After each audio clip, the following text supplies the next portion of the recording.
I know that you want to have a healthy body. That's why you come and you watch these videos. The food guide that we follow does not respect what our bodies need to be healthy. And that means that all of our medical advice is based on this assumption that we are following this food guide. Therefore, we're eating garbage and we're getting advice based on this information. And that rolls into the fact that the research that they're doing to try to help us to be healthier is based on this fact that the world is eating garbage. So they're focused on saving our body and our mind from the garbage we're eating instead of improving health. I don't have the same idea of what it means to improve health, I think, as a lot of the research that seems to be coming out. Because even when they're talking about what they're doing to try to help us to be healthier, their focus is still on improving our health with chemical interventions. They're still focused on the idea that we can force our body to be healthy despite starving it of what it needs to do any of its basic functions. So this weekend, I watched a video about nootropics. And honestly, it just made me really angry, frustrated, annoyed, but also scared for our future. Like, what is coming for us if this is really how we're thinking about the next level of what humans are going to be? So first, let me just tell you what a nootropic is. It's a new class, and when we say new, like I think it was the term was coined somewhere in the 1970s. So it's a new class of, well, supplement, or is it a drug? So even that's not clear. It doesn't seem to be tightly regulated, so we can't call it a drug, but yet it's definitely chemicals. So I guess it falls in that class of supplement, right? And the purpose is to improve our memory, brain processing, and learning, right? And so we have the other normal medication slash drugs that we talk about that are called psychotropics that also impact a person's mental state, right? But typically when we're doing that, you're starting from a place of problem. You're starting from a place of lack. Something's impairing your ability to function in the world. And then we get this medication and it's tightly regulated, right? They know how many like they know what's in it. It's supposed to be the same across all the different manufacturers. And these medications are so antidepressants, anti-anxiety, stimulants, antipsychotics, mood stabilizers. These would all fall into this range. And the basic reason that we would take them is that something's wrong. We're trying to fix it. The difference, though, is with these nootropics, you're starting from a place of normal. So that's the first thing I want to point out here is that we're taking normal functioning and we're saying, hey, can we do even better?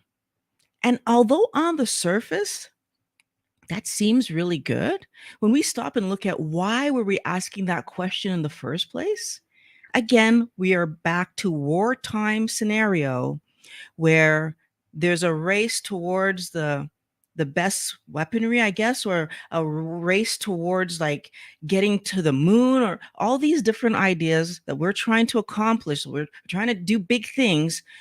And they start looking at, well, can we make our scientists even smarter?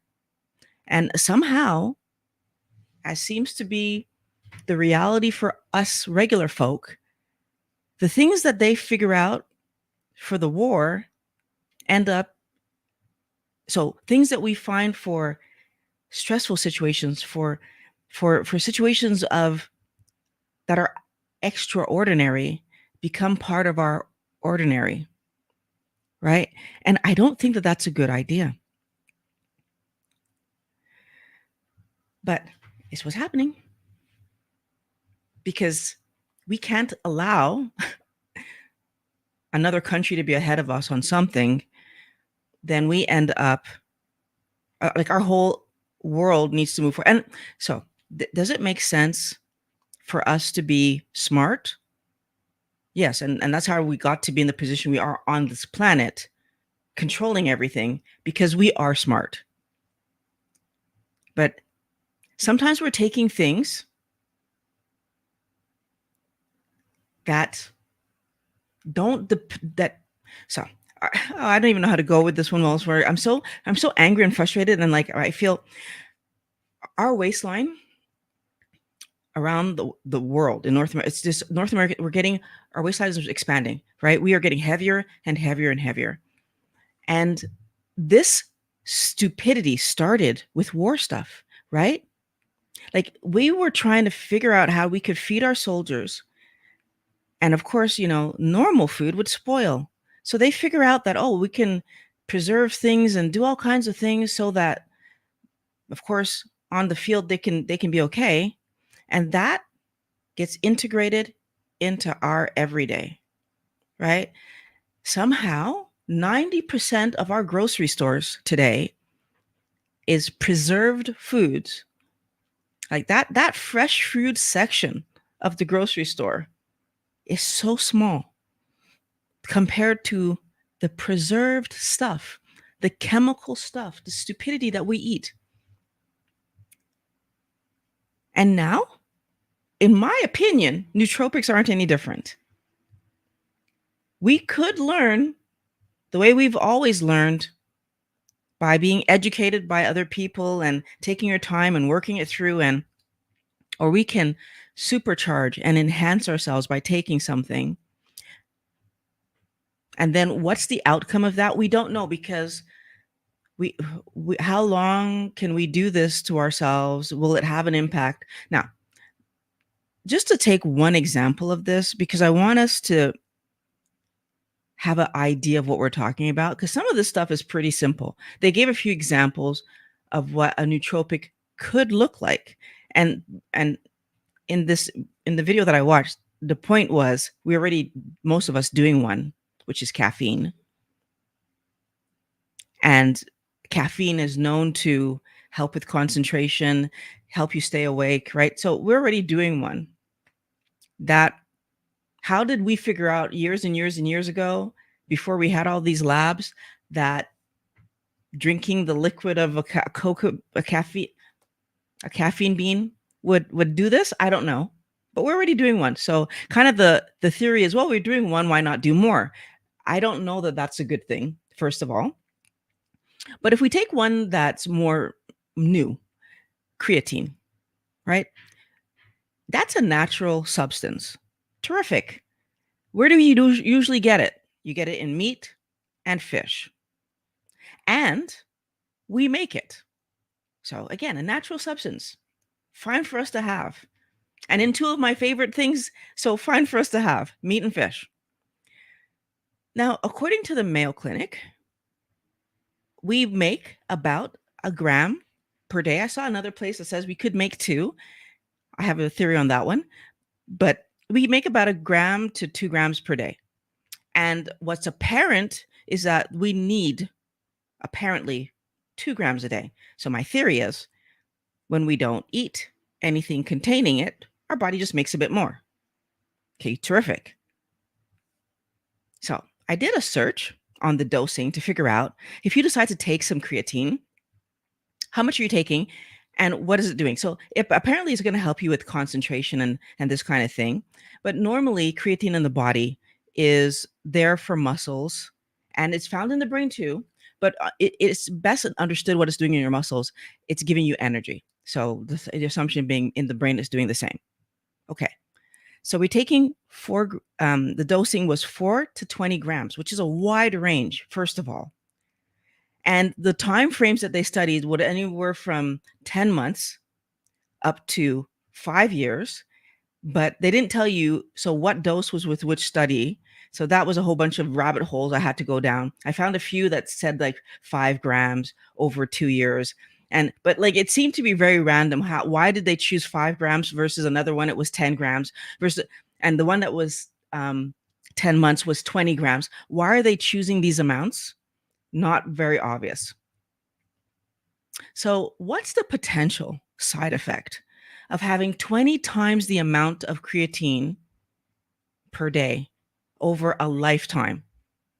And the thing is, since this is relatively new, we don't know yet. So we have to say, I don't know. All we know is that it seems like for anything from 4 to 20 grams over the course of 5 years, they didn't see any detrimental impact. So that's what the research was showing. But then I go to Mount Sinai because I said, what are side effects?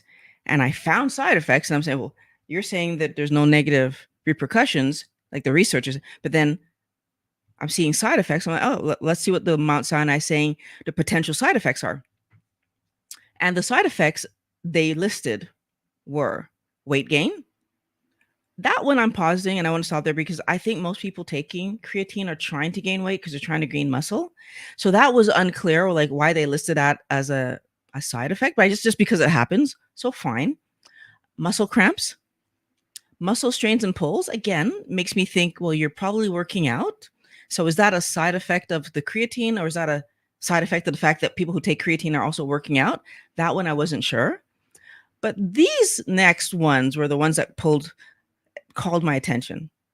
Stomach upset, diarrhea, dizziness, high blood pressure, liver dysfunction, and kidney damage.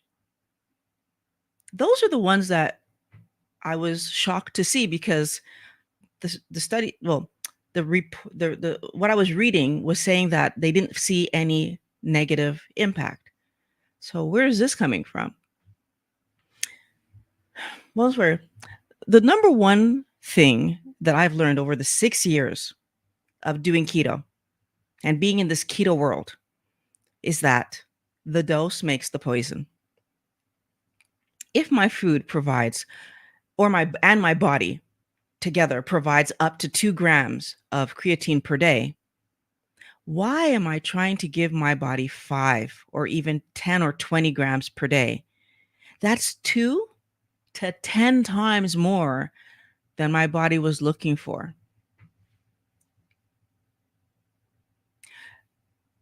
It took 23 years of excessive sugar consumption before my pain started, right?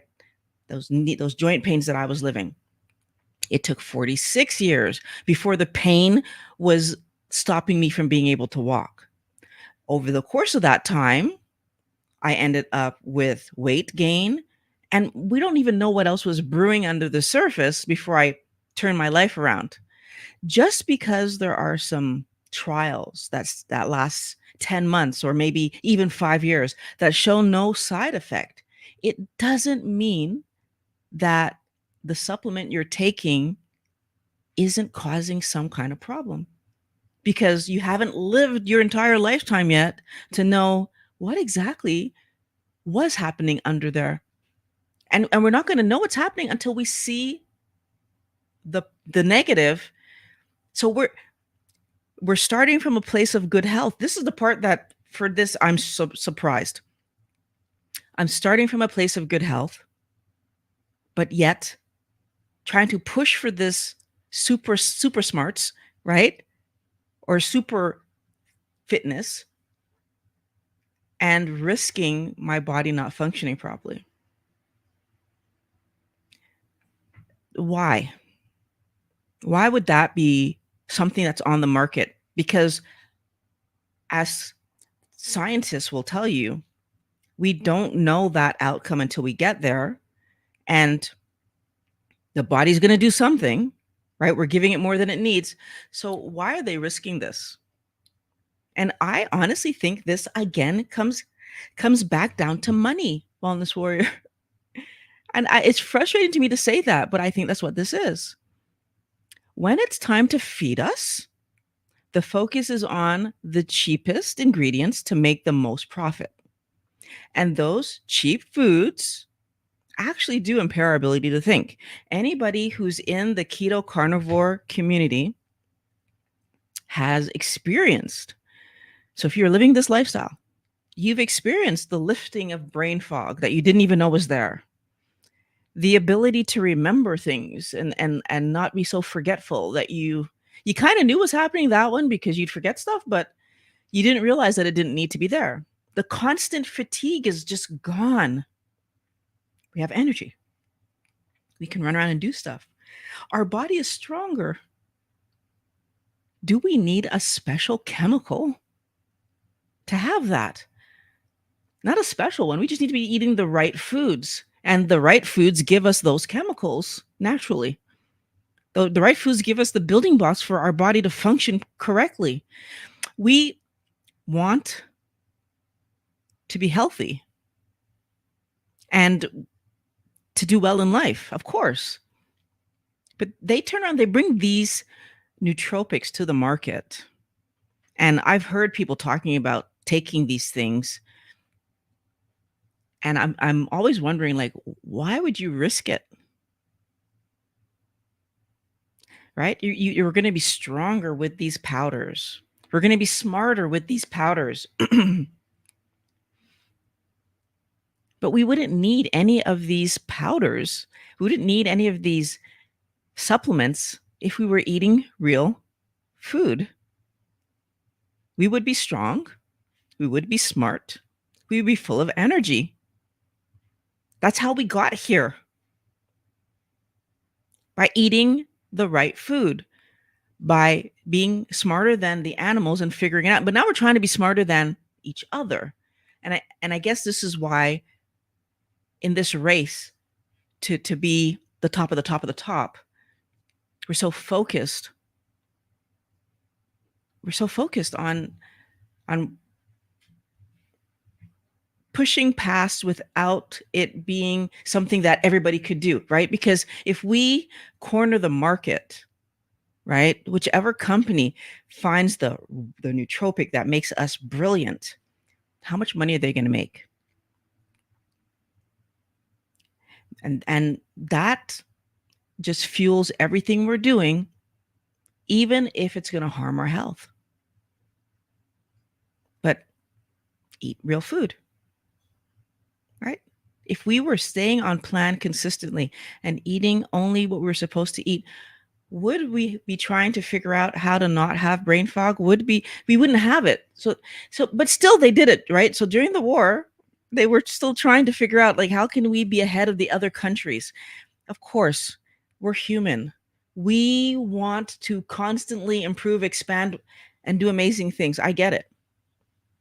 But we're living in a world that has optimized every aspect of our food towards malnutrition, so that now they can turn around and re-optimize it with supplements towards feeling normal. And we should be annoyed by that, right? Because a healthy diet is a complete diet. And complete diets do not need supplementation. If you're struggling to think straight, to make muscle, to sleep, if you're struggling to have energy to do the normal things that humans are supposed to do, I'm encouraging you to reevaluate your diet rather than just adding supplements.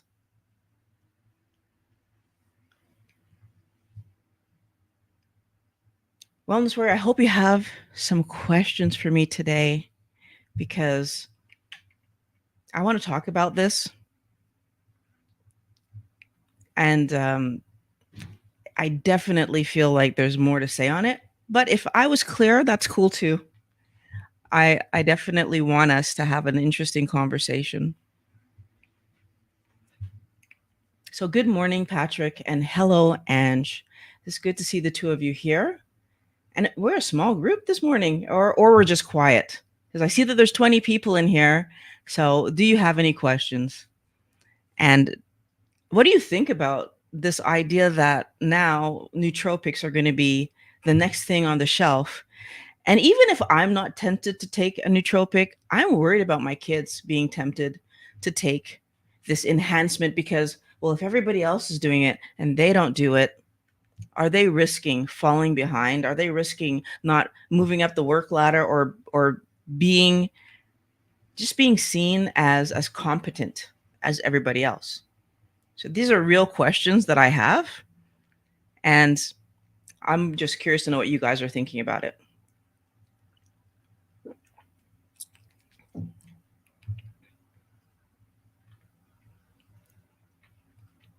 So,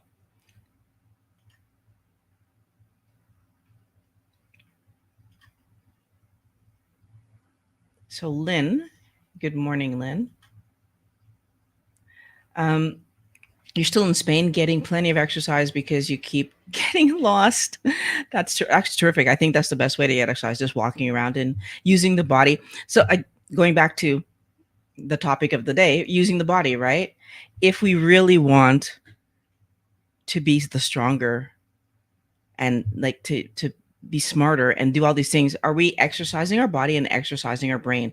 Are we moving around? Are we exploring new environments? Are we learning possibly a new language? I don't know if you already know how to speak Spanish, I believe it is. um, are we putting ourselves in the position where we actually are challenging ourselves? And she says, right now I'm really needing to stay strong, not to buy the beef isolate protein powders. So many videos with recipes, ice cream with protein powder looks so good, but I know I'd be eating it all day long. Yeah, this is again where they get us, because if we have protein powder that's beef, so I'm assuming that that means it's not having the negatives of the vegetable proteins that we can purchase. So that's positive.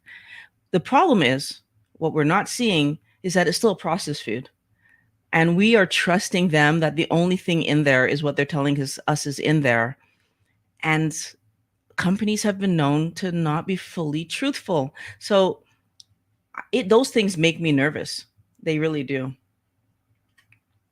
Actually, I saw a YouTube video mentioning musicians for symphonic orchestras taking blood pressure meds, but to remain calm and slow down their heart for interviews. Why would we do that? Thank you for sharing that, Pat. I cannot imagine why that's like so. But again, it goes back to this whole idea that if I'm nervous, rather than deal with the thing that's causing me to be nervous, for example, doing an interview, and what would be the correct action? Practicing, doing more interviews, getting like even this. So, just to say, I don't know why my nose is so itchy today.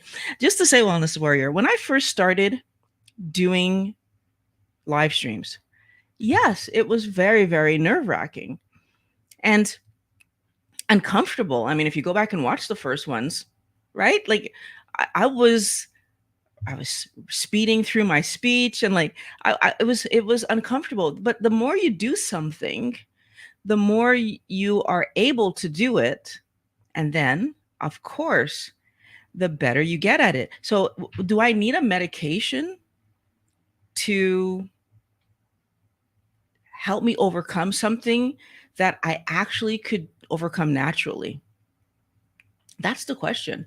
Hello, Laura. You're eating right, but under stress. Eating right is crucial for coping with stress. So that helps me stay on track. Yes. And you're right. Like the things go hand in hand. And I also feel that when we're stressed, finding a way to address the thing that's stressing us, going back to what Pat was just saying about the orchestra, like anything in life that's important to you could end up stressing you out. But then if you stop and think about it, that means almost anything that we're doing can stress us out, right? If if I really, really want and put a lot of importance on my hobbies and I'm trying to improve, that could also stress me out. And it's a hobby. It's something I don't need to be doing. It's part of the reason that we need to be willing to look wider. What's the goal? What are we trying to achieve? I think that, and I agree with you, sweetheart. I'm looking forward to you being off your medication as well. And I think that most of us are still allowing ourselves to look to what other people are doing. So even on a country level, we need to be further advanced than, China or Russia or whatever. And because we need to be further advanced than them, we would put our people in harm's way. We need to have more money. Because I want to have more money than the rest of all the people, then I will put my fellow humans in harm's way. And I want us, the people that are going to end up taking these medications, to have a problem with that. I want us to expect that companies care about the people that they're taking money from enough to make sure that they're not harming us. And I don't think that this whole path to nootropics, so supercharging our brains and trying to make those special humans, we'll call them, right? The geniuses and the people that have photographic memories, and the people that have those, like all the people that have these special qualities that naturally happened in their chemistry. I don't think that trying to chemically replicate that is the answer. And I really feel like we are ignoring what we know, which is our body does something normally, naturally, innately, because it's healthy. And through years and years and years of natural selection, yes, those things can kind of be selected for. But we can also select for the foolishness, Wellness Warrior. They're putting things in front of us that harm us, that are creating damage that we don't know how. As we keep replicating, we're taking the stuff and we're still replicating, and we don't know how that's going to impact the future of our species altogether. Everything we eat matters. Everything we put in our mouth is what we're eating. So medication or food or garbage, that's what we're eating. So I think we need to look wider at this topic. And I think that we need to allow ourselves to say no when companies are trying to get us to go against the natural inclinations of the body and force something when we're fine. That's the part about this whole story that's driving me nuts. These are people who are fine. There's nothing wrong with them from what they can tell.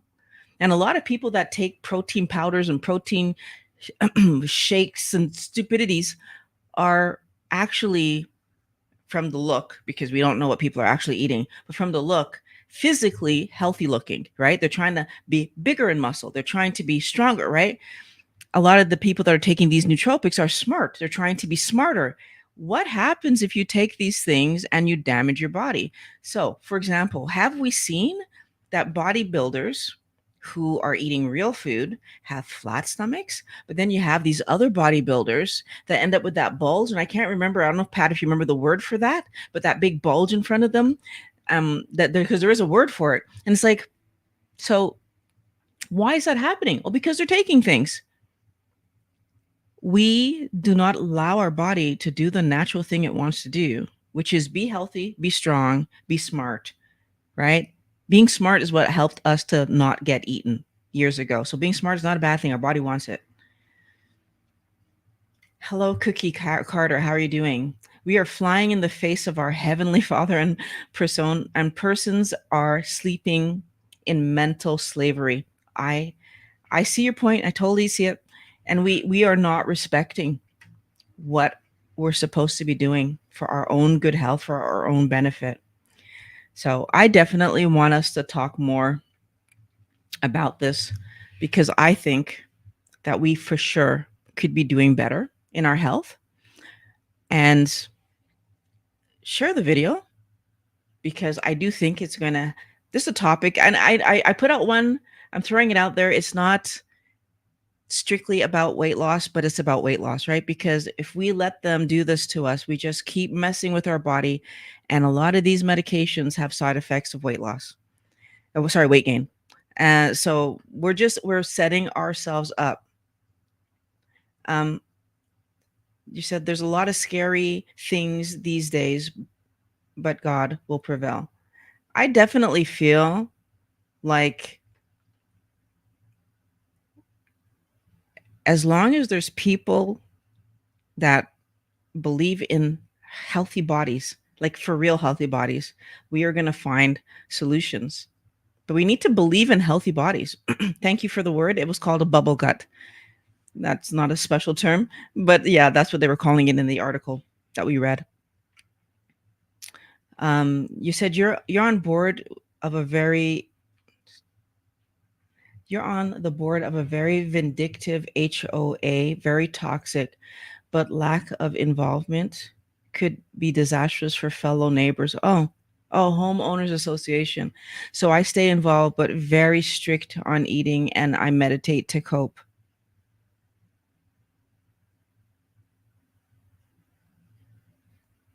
You had a question as well, Cookie?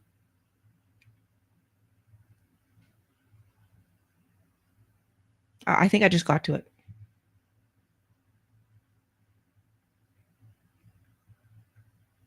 Okay. So the homeowners association, um, I definitely think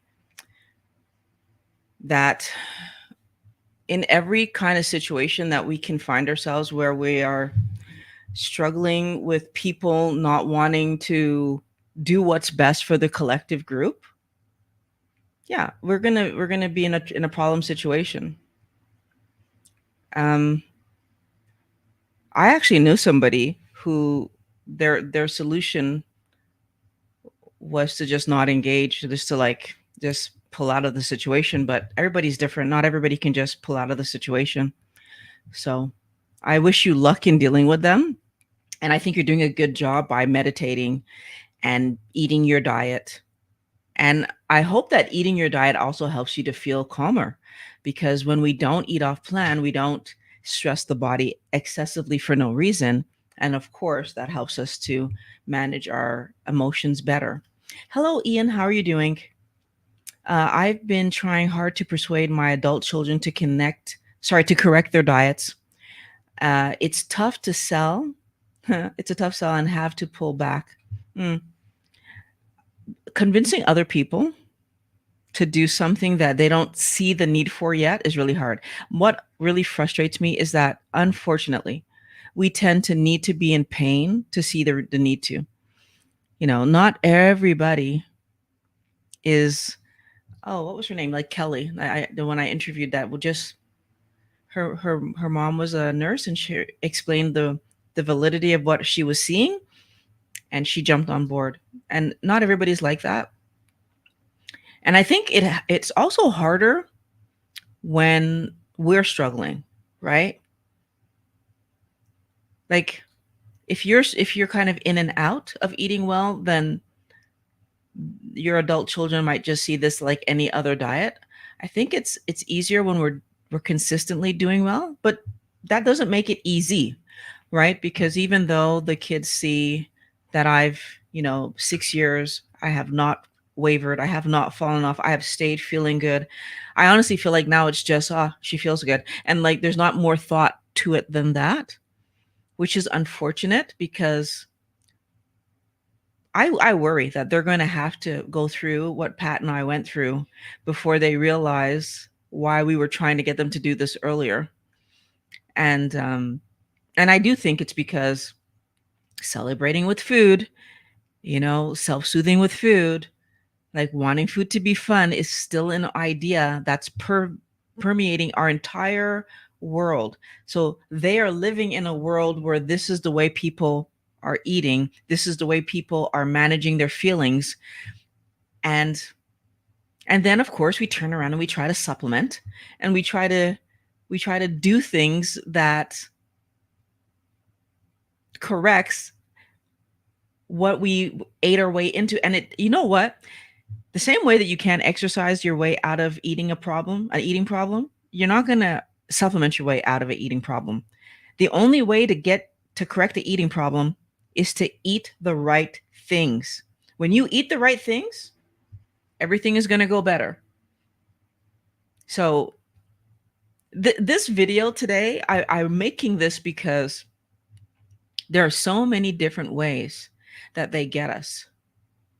There's so many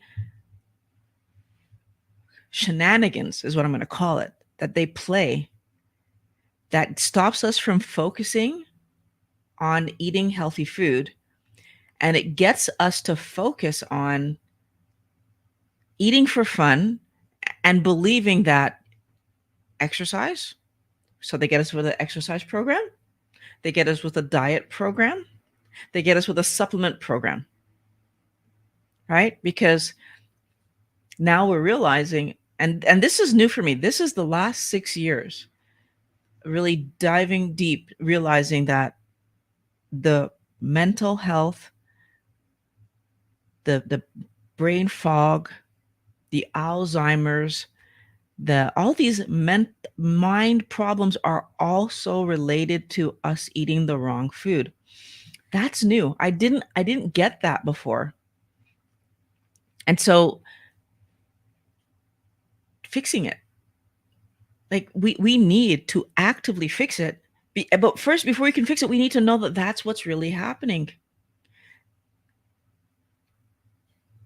I truly believe that nutrition is key to dealing and thriving in life, not medications. 100% agree. That's a full-on endorsement. Yes, yes, yes, yes, yes. Tonight, for my spouse's birthday, happy birthday to him, I bought him a tomahawk steak. That's a celebration. That is a celebration. That's apparently the best kind of steak to get, from what I've been understanding. So did you get like the tender meat? And your spouse is very, very lucky, and I hope you guys enjoy your evening. So and Ian is also agreeing. That's the best kind of steak. We need to insert in our mind that healthy comes from healthy actions. Sure, if I hurt myself, yes, doing corrective things is absolutely necessary. But when I'm totally fine, doing corrective things that are chemical, no. If I'm totally fine, should I eat healthy anyway? Yes, because that's the only way to stay totally fine.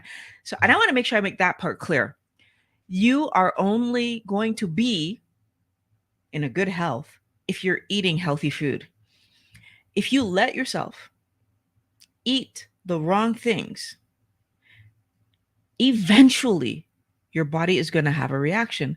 And it's amazing that our body is that amazing, that we can eat the wrong things once in a blue moon. We can eat the wrong things occasionally, and our body will take it in, clean it up. And you know what it's like at Wellness Warrior? Every single day we live in our house. Every single day. It gets a little messy, we clean it up. It gets a little messy, we clean it up. But that's the normal way it's supposed to be. It gets a little messy, we clean it up.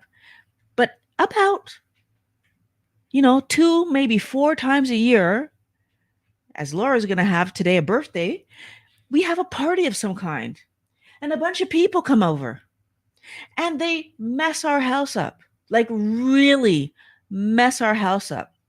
And we might need to hire a cleaning crew to come in and help clean it up. But that's once in a blue moon. It's not every week. Normally, we're just if the house gets a little messy, we clean it up. Right? We just do our normal upkeep because that's all we need. But we need to see the difference, right? If I'm in dire straits, yes, I'm going to take a psychotropic drug. If I need to, if I just can't pull myself out of a depression, yes, and it's time limited. Am I going to take it forever? No. But if I'm fine, am I going to take a medication to make me happier? Well, no, I'm going to go live my life and find enjoyment in normal things. We need to reevaluate what we're thinking about these topics. And we need to be realistic in the fact that just because a company is saying that, oh, there's nothing wrong with this, it's safe, it's what, doesn't mean it actually is. We need to be careful. And I take supplements for menopause symptoms. I'm afraid to not take them, but I don't think they're fully working. What should women do in this case? I know that we have been encouraged to take supplements for menopause from the beginning. As a matter of fact, anything that goes wrong with our body, they're very fast to hand us a medication. So I get that you're on it. I totally understand. What I'm going to say for myself is that I don't have an intention of taking a medication for menopause when I'm fully in that portion, because I'm kind of hovering around that right now. So it's not my intention to take anything. What I've been learning is that we don't have enough fat in our diet, which is part of the reason apparently that we need the supplement. And so what I've been learning is that eating more fat might help me to not live the negatives for as long. Right? Of course, when you're transitioning, there's going to be adjustments, the hot flashes and all the things, and you're going to have some problems, I guess would be or some adjustments. I don't even know if they're problems. Are they problems if my body's supposed to do it? Right? Like, so they're not problems if my body's supposed to do it. They're adjustments. And the thing is, we don't like these adjustments. We find them uncomfortable. There are some portions of what menopause means for women, like for example, with regard to our sexuality, that can be easily solved with over-the-counter things to help out during those periods where you're doing stuff. But then you have the other parts of this where it's like, is it the worst thing on the planet that once in a while I overheat? Does putting a chemical in my body that, yes, might help me with the overheating, but might be doing damage in other areas, is that worth it to me? I don't think it's worth it to me. I would rather overheat and just get through that moment of overheating. But I don't know if there's going to be another negative that might happen that I'm like, well, okay, that's too much. I don't know. All I know right now is that up until this point, I haven't had anything that made me think, oh, I need a medication, because I don't think medication is a solution for this. I think it's part of what's supposed to happen. When my grandmother had this happen, my great-grandmother had this happen, my great-great-grandmother had this happen. I can keep going on forever because they all had this happen, and they didn't have a medication to stop it from being uncomfortable. The same reason that I'm happy that I lived through my withdrawal and I felt the negative of it, that helped me to appreciate where I am today. I'm going to live through this, and hopefully by the time I get to the end of it, I'm going to appreciate being through the end of it. And yeah, I'm going to keep living my life. So Laura is agreeing with me that she heard that some women say fatty meat and butter helps with menopause symptoms.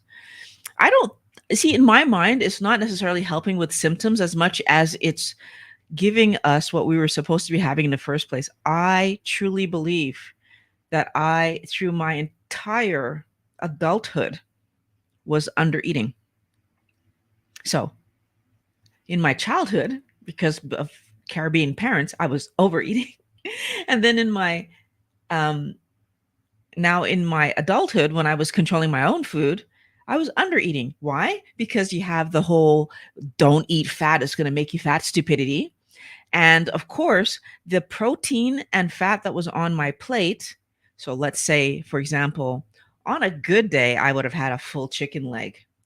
But if I was having like any kind of, other kind of meat, I probably was just not having enough, because I was probably having like 4 or 5 ounces, probably more like 4 ounces.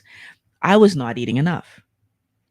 Today, when I'm making sure that when I do eat, I'm getting at least a pound of meat. That's a good amount of energy coming in. That's a good amount of fat coming in. So I'm curious to see, how my hormones and everything stabilize. Also, like, my thyroid is completely fine. I was worried about that because my mom has thyroid issues, and I believe there are other people in our family that have thyroid issues. I was certain that I was going to have thyroid issues because these things are supposedly genetic, right? But yet here we are, fast forward to today, no thyroid issues to speak of, and feeling pretty good about what I'm eating and what I'm doing, and weight stable for the last 5.5 years. Like, everything is pointing towards I made a good decision. So eat eggs. I eat them. I do have butter still. I haven't stopped using butter. I do understand that some uh doctors are kind of talking now about dairy, so I'm waiting to hear more information. I might stop dairy. Eat, like, things change. So, what is good amount of fat? About how many tablespoons? I don't do that. For me, it's not about tablespoons. I truly am following what I've been taught from Dr. Chafee. Actually helped me to understand what was happening with me.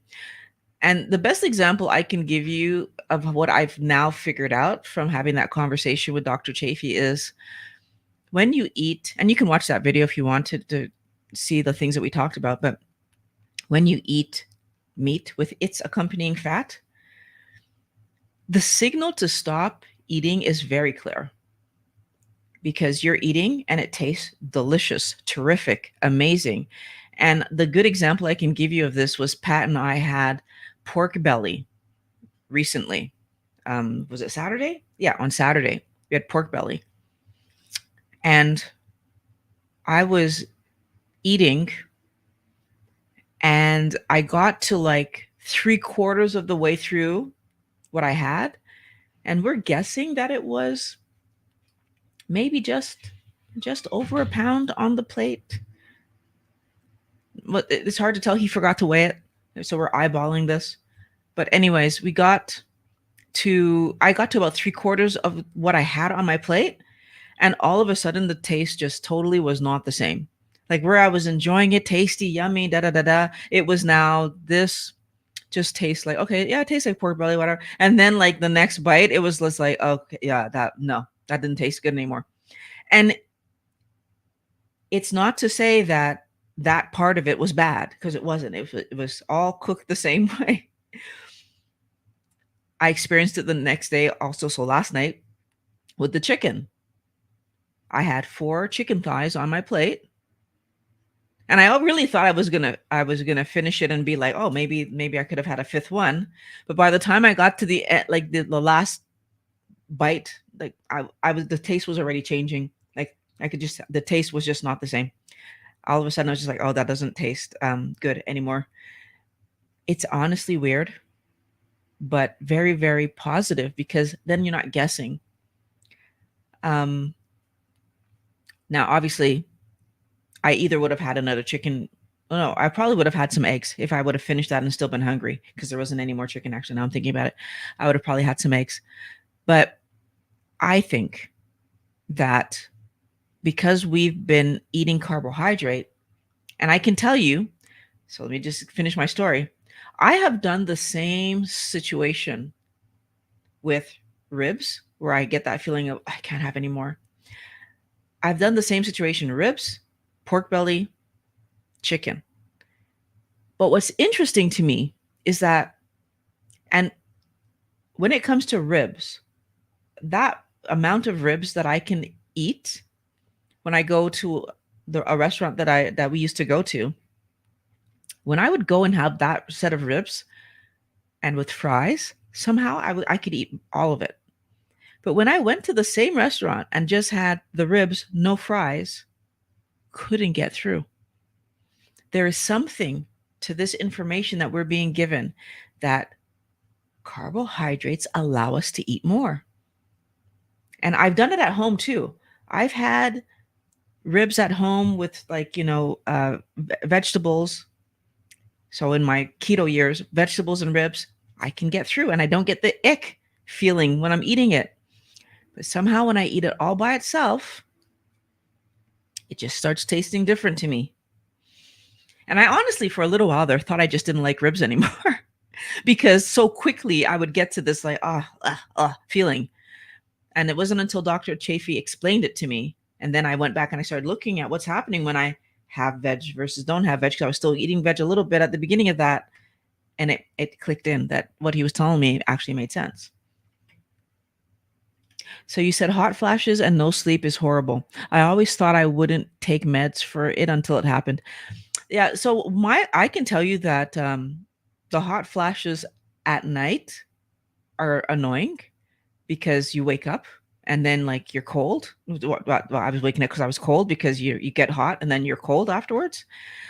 But I don't really know what exactly or when exactly it started to happen. But I went through moments. So I had a good long stretch where I was no longer having the hot flashes. Then they came back. Then they went away again a little bit. And now they're kind of intermittent. I don't know, like I'm eating more. So I would say when I came back from vacation, which is when I bumped up and added the extra eggs, which is more fat. But while I was on vacation, the hot flashes had returned. So then like I had to go through, so I went through a period of time and now they've settled where they are. But there was a period where they seemed to be gone again. And I was all happy. Then they came back a little bit and now I'm kind of settled. So, which means that I'm having them, but occasionally, once in a blue moon, right? And sometimes I can get through a day not having one, but most days I have at least two, but they're not like dramatic. They're just like a little bit of heat. So, but at least two. I notice them because a little bit of heat. So I don't know what to tell you beyond. I think that there's some. Oh, Laura is actually talking about Elizabeth Bright. Yeah,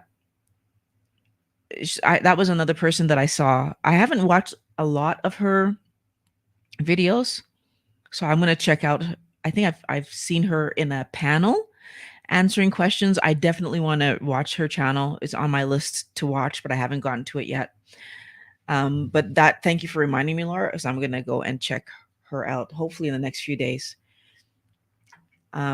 Looks like it's the end of our questions. Actually, for those of you who'd like to support my efforts, here to watch more videos and bring you more stuff, I do have a link in the description where you can contribute to the channel. There's also Patreon. I'd really appreciate that because I do want to give more time to doing the research that I would need to do to be able to answer these questions better. So that would be beneficial. So I will be back next week, Monday at 11:20 for our next conversation. And I can't wait to talk to you guys again. See you soon.